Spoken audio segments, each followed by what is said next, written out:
Eli's assassination has officially entered the planning stage. Jason is moving through the walls of the White House like the boogeyman, and somebody leaked Hunter's cocaine addiction directly to the press.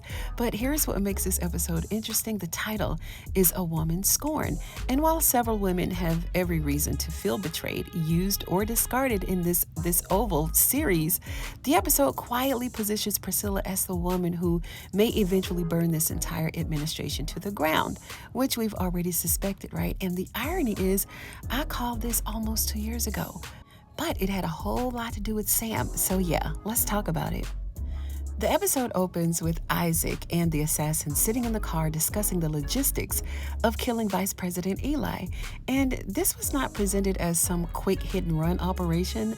They're actually debating whether Eli should receive a fast bullet to the head or a slower, more painful death through poisoning. Now, the assassin raised his fee from $1.3 million to $1.8 million because poisoning a vice president, it carries greater risks and it requires more precision, right? And a bullet creates an obvious crime scene, but poisoning creates questions about food preparation, security protocols, medical records, and every person who had access to Eli. From a writing standpoint, the scene is pure exposition, right? And it runs a little long, but its purpose is very clear. The writers want us to understand that Eli's death is no longer an emotional threat being thrown around by Hunter. It's now become a funded operation. Now, Isaac don't really care about how much it's cost. He doesn't care that the assassin has raised his fee because he already knows that Hunter will pay almost anything to eliminate Eli. The scene also immediately establishes the episode's ticking clock because while they're discussing poison, the episode is already moving the necessary pieces into Eli's kitchen, right? But before we get there, we return to Alan's office where Rachel is seducing Alan while Jason is watching from behind the wall. And Jason is once again observing people who have no idea that he's there. Now, but the disturbing part here is that we already know Jason's pattern. He's watching, he's gonna fixate, and then he's gonna collect people's bodies like souvenirs, and then he makes his attack. So the moment that Rachel enters Alan's office, the scene no longer is really about Rachel or Alan. It's about Jason choosing his next victim. Kyle, he eventually searches Jason's room, finally. Then he discovers his broken wall and then he walks right through. And this is most likely a connective scene, but it finally begins closing the gap that has allowed Jason to roam freely for so long. So Kyle, Sam, Alonzo, and Donald, they later meet up and they, discover this hidden room, what Sam did because he's been there before. And then he realized that he has been living there inside the walls all this time. And for some reason, there's corn audibly playing in the background. Now, I understand that the production may have been trying to communicate how depraved and isolated Jason's world has become, but the second choice felt unnecessary, in my opinion, and in poor taste. The room itself, it tells a story, right? Sometimes a director can just trust the production design without layering an additional shock element over the scene. Now, that's just my 2 cents. Now, Sam says that they gotta warn the staff before Jason kills again. Hell, Jason is gonna kill again anyway, so we already know this. Meanwhile, Hunter and Victoria, they're meeting with Iggy, if you will, in the Oval Office to discuss Hunter's upcoming speech. Now, Hunter thinks the original draft is too gloomy, so he begins reshaping it into something that sounds more presidential. Now, Victoria came in wearing that Dollar Tree dress again. No, but she wants to know how Iggy intends to help Hunter, but then she put him out.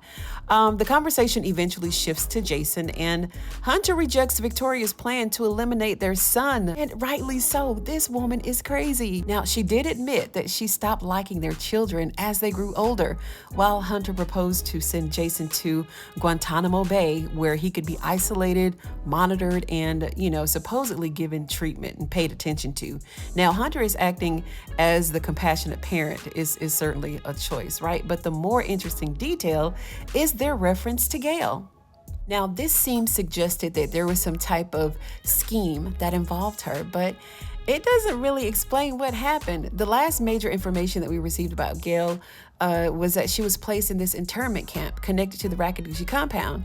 But Jason later made a phone call later on suggesting, I think it was episode 18, I don't want to give too much away, but he did mention that he was her only surviving child. So that's telling us that she's dead, right? Was this scheme that they're talking about a part of the plan? Or is the series preparing to revisit a storyline that has been sitting unresolved for several seasons? That piece of dialogue feels like intentional narrative seeding to me. The writers dropped Gayle's name in this scene for a reason. And I don't think that this was an accident, but they've done this before. So go figure.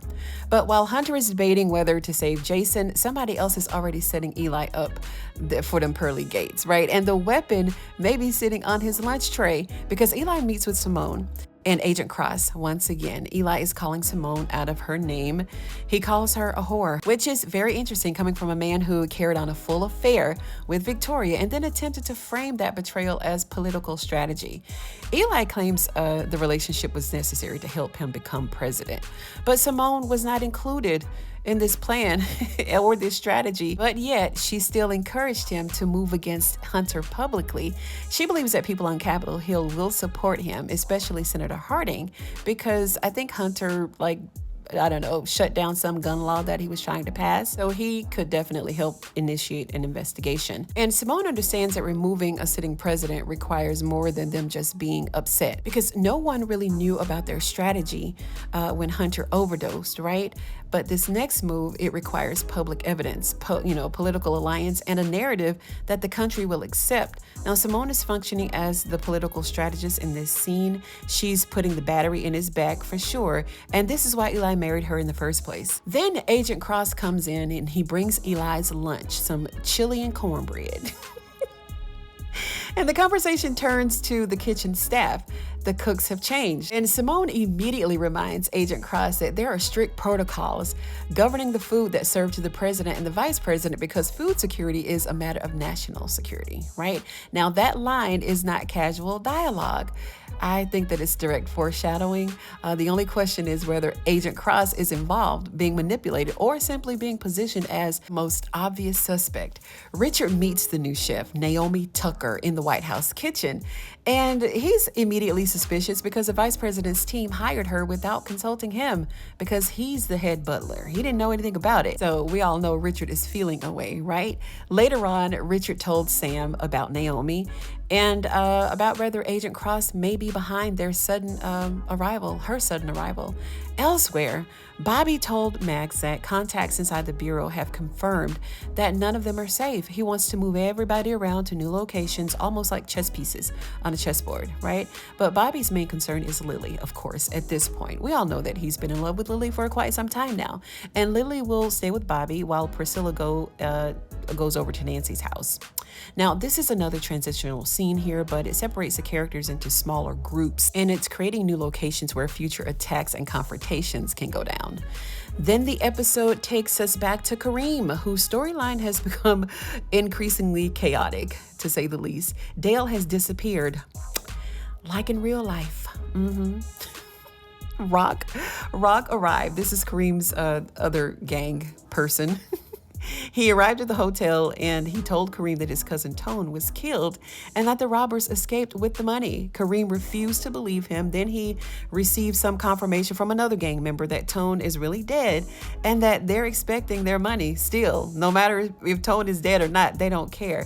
And instead of processing any of that rationally, Kareem, he starts shooting at Rock anyway. And this scene got really frantic, but the payoff is simple. Sharon ran and she got away. That's the payoff here. Dilva Prin, she enters the press room and attempts to reassure the public that the administration is responding to the attacks and that the United States remains safe. She confirms that Hunter will address the country from the Oval Office later that evening. Now, Terry and Caretha, I'm about sick of these two. Once again, they're dominating the questioning, and apparently they're the only two reporters in Washington that are allowed to speak on this show. They challenged Dilva's claim that the country is safe while additional attacks continue to happen. They're popping up everywhere. And then Dilva responded that it would be irresponsible for any administration to guarantee 100% safety. She points out that the National Guard is being deployed in all 50 states and that curfews are being implemented as evidence that the government is responding. Then Caritha says that sources inside the White House have alleged that Hunter's judgment may be compromised because of a cocaine addiction. Now, Dilva calls the allegation preposterous, right? And she says that the question is in poor taste. But we all know several episodes ago that Dilva warned Hunter that he will eventually need to acknowledge his addiction so that she can control the narrative to get him help. So did Dilva leak it herself to force Hunter's hand? I don't know, did staffers provide the information? Who told them this? Or has someone inside the administration decided that Hunter is now more valuable as a liability than he is a president? Either way, I don't know, this is no longer a private weakness. Once the press begins questioning a president's sobriety and judgment during a national security crisis, the political stakes, they change completely. And that leads us directly to Priscilla at Nancy's house. Nancy opens the door holding a gun because she's already paranoid after being attacked by crazy Kareem, right? And Priscilla explained that someone threw a brick through her window and released tear gas in her home. Max believes that Priscilla should also carry a gun. Then Priscilla admitted that she's secretly been serving as a White House informant. And who is she reporting to?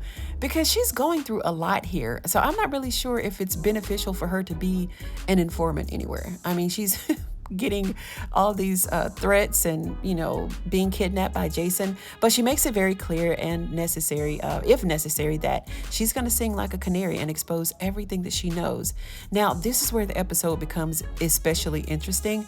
A Woman Scorned is also the exact theme of a video that I created about Priscilla almost 2 years ago. I think. I can't remember the exact date, but I'll insert the thumbnail here. So if you haven't seen it, check it out. It had more or less to do with Sam, of course, but the title, the character, I digress. And finally, Donald here, he interrupted Alan and Rachel while they were trying to handle some business there in his office. After Alan leaves, Donald stepped away, and he stepped away to go and get some investigators that wanted to talk to Rachel. Then Jason came from behind the walls and he covered her mouth. Rachel lost consciousness, and according to the preview, he's going to take her into his hidden space down in that makeshift Airbnb and tell her that he intends to kill her.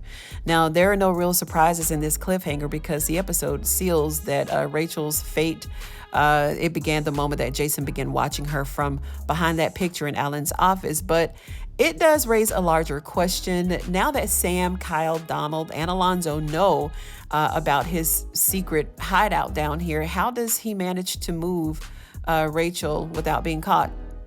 I don't know.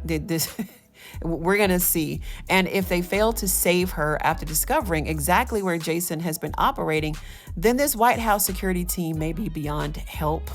I'm sorry. They're just hella incompetent.